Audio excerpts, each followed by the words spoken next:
Teka lang, oh. Ano yun? Queen fried chicken.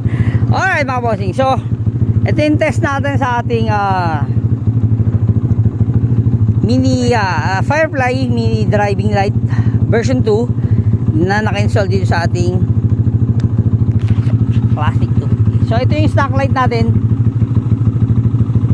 Bossing. Yan, stock light. So, ito yung stock light na low. So talagang pag nasa ganito kang sitwasyon, talagang napahina. So pagka ganyan, yun yan, pag-aalis ng mga motor takya, walang daya yan. Pero LED na yan, LED na yung bulb ko. Pagka binrate mo pa yan, yan.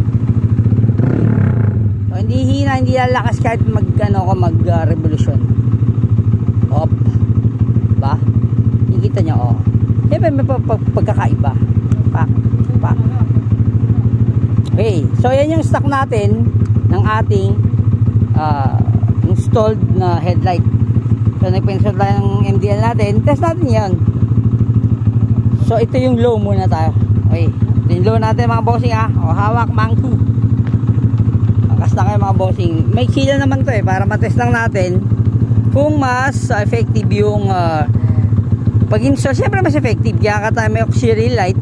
Kaya nga nasa batas naman yan na it will be installed below the headlight para mas wala tayong problema Okay, so ito yung low muna natin, yung yellow.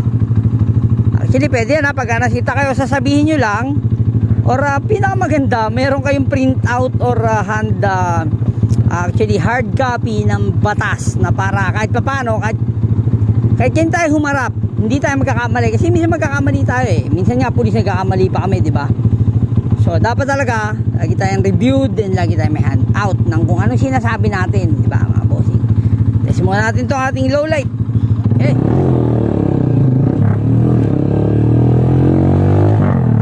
So ito yung ating low light. Yan.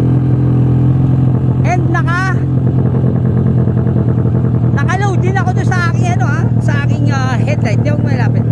So i-high natin yan. I-high ko yung ating yan. So yan ang kakalabasan natin yun. Actually pwede na, diba? Okay, so babalik natin sa normal. Normal is what? And i-high natin ang ating beam. Ang ating yan. So ano napansin nyo mga bossing? Hindi ba sakto ni ating liwanag? Diba? Madilim dito mga boss, papatayin ko ilaw. Papatayin ko ilaw Ayan. Walang di ba? Ibabalik yung stock light. Yan. Yan yung stock namin na low. Stock namin na, stock namin na high. Yan. Nag-high ako doon sa Firefly natin. So kulang talaga. Tama na nga lang yung positioning ko ng ilaw pero sa ibang yan, mababa ang ilaw mo, kulang ka talaga sa blow.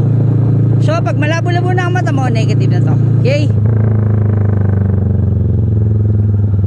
Bakit ganito na? Anyway, lulusot muna tayo rito. Hop. Huy! Ayan. So makikita nyo mga bossing, ito tayo. Talagang hindi ubra yung stock light natin. Depende siguro kung mga 14 years old ka nagmumotor ng ganito, no? So kaya ng mata mo. Pero pagka madilim talaga yung paligid, wala mga ilaw somewhere else, talagang mahihirapan ka po.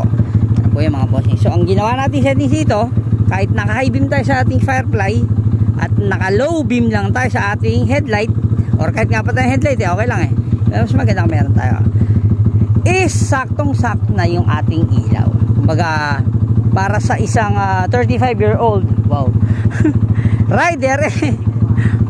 rider is tama-tama na itong ilaw na ito. 35.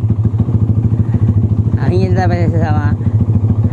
Tama-tama na yung pagbuga natin ng ilaw dito sa ganitong sitwasyon na napakadilim talaga. So kaya nga kaysa bumili kayo ng mamahaling auxiliary lights or MDL or mini driving light, mas maganda mga bossing na kasi itong Firefly, Itong Firefly kasi, ilaw nyo. Pero nakaload na tayo mga boss. Sir, pasensya na. Pero nakaload na tayo yan. Anyway, tested na natin yung Firefly doon pa sa ating unang motor. So, diba mga bossing? So, ganun lang. Sabi, ilaw nyo, no? Pero actually, mukmuk lang, mukmuk. Testing natin. Ano pang gagawin natin mga bossing? Just, let's ride it out loud.